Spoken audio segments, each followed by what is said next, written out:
Hello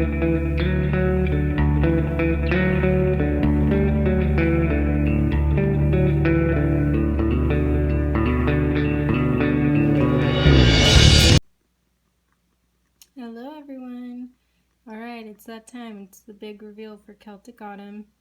So this is the original chart. It's her original colors.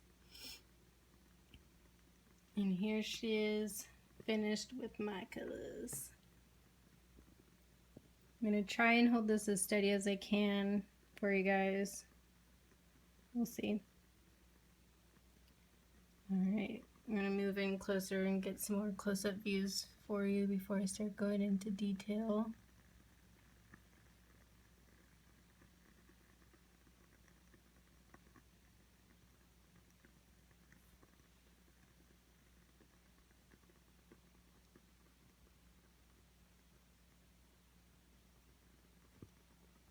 I'll come down here so you can kind of get an idea of all that texture in there. It's hard to see when you're just looking straight down at it. I just love looking at it from this kind of view. Alright, so fabric is a 28 count Mushroom Lugana. Everything is stitched 2/2 except for her skin, which is stitched 1/1.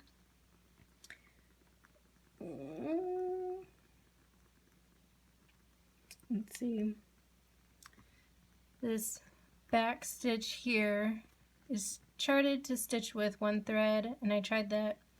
It wasn't enough for me, so I did it with 2 threads all the way around. There's a close-up of her skin for you to see. Oh, I need to backstitch her hand again. The first one got ripped out. Alright, so let's go into the flosses. So these ones are all the originals. They're in the kind of the yellow gold parts of her dress along the trim. These are her skin and lip colors. Over here we've got the shades of white that I used in her dress. There's one missing. Ecru is supposed to be in here, but I swapped out a color for that. I'll just do that one now. I swapped out and used 3866. I can't remember the order that Ecru went in here, but this is the order that I ended up with from light to dark. And here are the oranges. These are the ones that you can find on Janet Granger's blog. Again, I don't think she's the one that came up with this conversion, but her blog has all the information for that green and orange conversion. And so those are the ones that I used. Now for her hair, these are the colors that I picked out. I didn't think at the time to, Google other hair color gradients that I could use, so I just kind of had to hand pick it and eyeball it when I was at the store, so that's what I came up with. These were the first set of blues that I tried. These are looking a little bit more green than they actually are. It's partly the lighting right now. I thought these were gonna work, but once I started stitching the white parts in, the kind of yellowy, beigey tones and the off-whites were they were bringing out a funny looking tone in these ones, and so that's why I wasn't really happy with it and decided to change it. And so these are the blues that I came up with. You can see I kind of picked them from a bunch of different places in the DMC scale. Again, these colors aren't showing true to life right now because of the lighting that I'm working with. These ones I only used 5. I combined the last 2 darkest colors into this one just because that 6th color isn't used a whole lot, so you don't really need 6 colors if you don't want to. So yeah, so this one didn't really get used that much, but it is still in there. And then see. I'm going to move these over.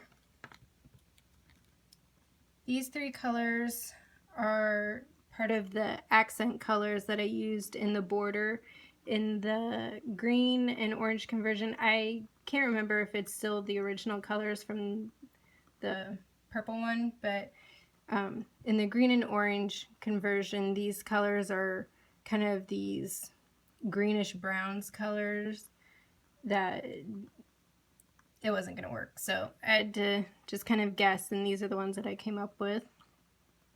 So I'll move over again and so you can kind of see those last three are the ones that are in here along the borders on the outside of this triangle. They are in her headband and then also in that little motif too. So then for her, let's see, have I got everything? No. The whites. After I ripped out all the blue, those first set of blues from her dress, I decided that I wanted to do something about the white parts in her shawl. It was looking kind of dark for me, and I knew I needed to try and fix it while I was still messing around with the colors, just so I didn't unpicking that much thread. It was painful for my hands, and it was just frustrating. It was kind of just hard to get it all out without really messing up the stitches that were staying in there and messing with the fabric. So I decided I needed to do the white parts while I could. So when you have the pattern and you're looking at it, like in the shading parts, there's two columns of the darkest color and then one column of the next two and then all the white. Well, I decided to make that darkest color only have one column so that I could add in another column of the white. So it's hard to see right now, but there's one less column of the dark coming along here. And same thing on this section. I just took out that darkest shade so I can add in another little column in each row of the white. And then when you get down here, I actually changed the borders so there's a little bit more white coming around down here, and I just kind of eyeballed that with the pattern just to try and get some more white in there. So I like having that crisp contrast and the brightness of the white coming through, and there wasn't enough of that before, so that's what I did in there to fix with that. Now I think we can go to the metallics. So these are the colors that I ended up using. The original pattern calls for this PB01. You can see it's very bright yellow gold, which works fine because in the pattern that yellowy color is a main color used in here. But I'm gonna move over again. When you look at all this yellow gold, it just wasn't doing it for me. I felt it was gonna be too distracting, and it wasn't. I felt like it was gonna hurt my eyeballs if I used that color all throughout because it was all in here, and it wasn't doing it for me, so I needed to change it. So in her swirls of her dress, I used PB48. It's a nice bright autumny kind of color. And I used almost 2 entire cards just in here and then over here. What I was left with on the second card was that much. I'm getting a little bit closer so you can see it.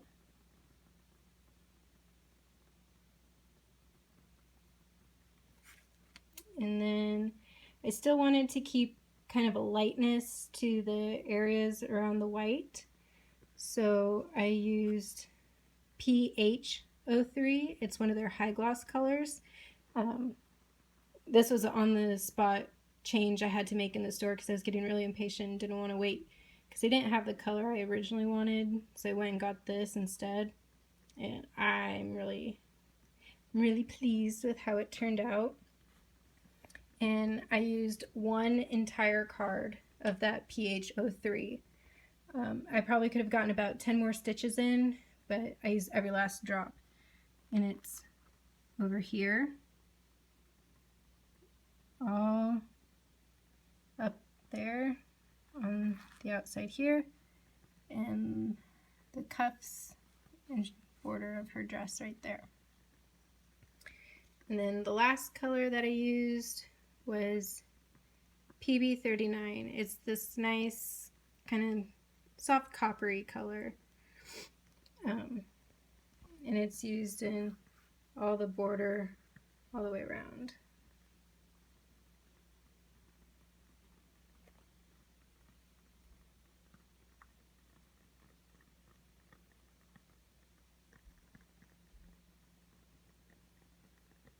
And so of the PB39, I needed 2 cards, but the second card, it still looks brand new. I just needed that second card to do the rest of these letters after I ran out with the first card.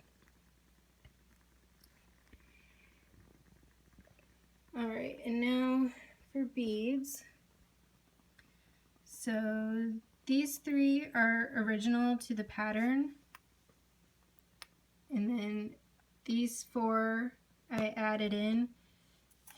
This one is in the pattern, but because I did take, this bright yellow gold out, I decided to take this out because this color, this yellowy orange color, it was used in the borders, but it was also used in that blue part of her dress, and it just stuck out too much for my liking.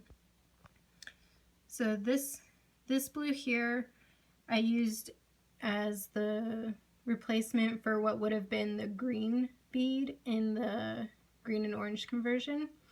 And then I had these other 3 because I bought a few options, so I'm really indecisive, and I knew I needed to play around with the colors, and I liked them so much that I had to find ways to add them in.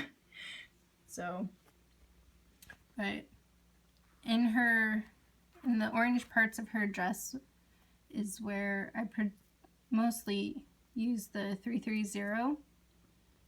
It's kind of like a reddish, brownish, coppery color.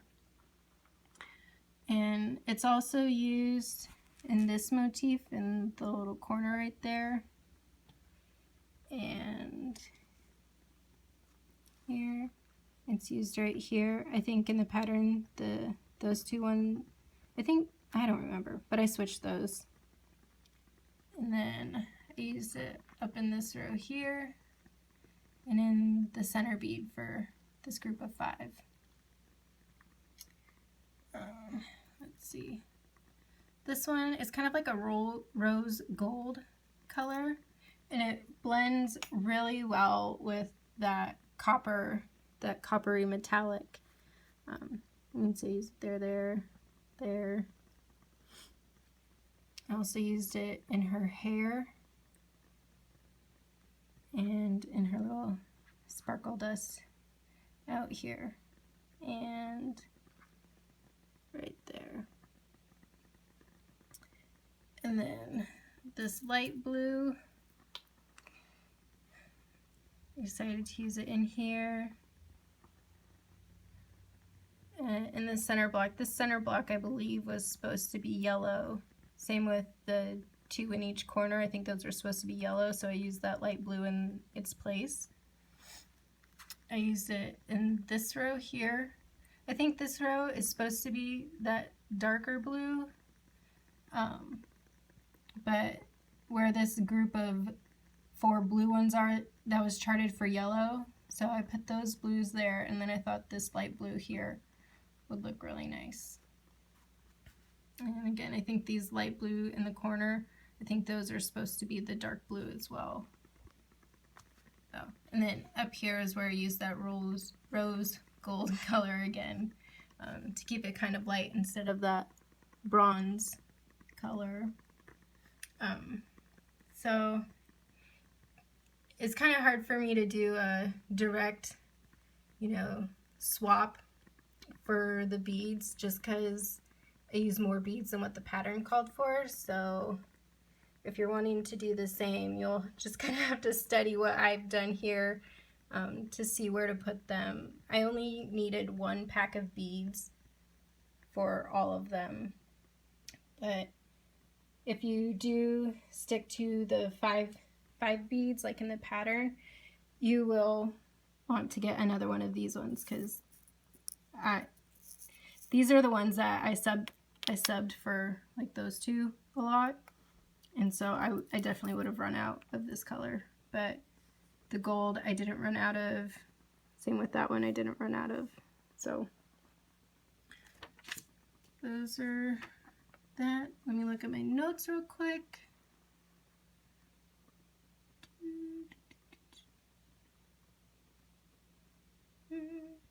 Oh, and last thing, sorry, moving guys.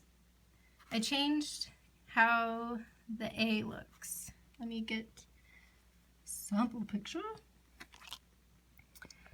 So if you look at that A, you can see that it was supposed to be kind of superimposed over the motif that would have been there, but because it wasn't symmetrical, and it just is just slightly obnoxious to me, so I just changed. I took out the parts that were poking out, but I left the little like cornices around the A, so it kind of still had a little something extra, but it looked a little cleaner. So I think that is everything for Celtic Autumn. If you have any questions, go ahead and ask below, and I will do my best to answer in a timely fashion. Do another quick little once over for you before I go.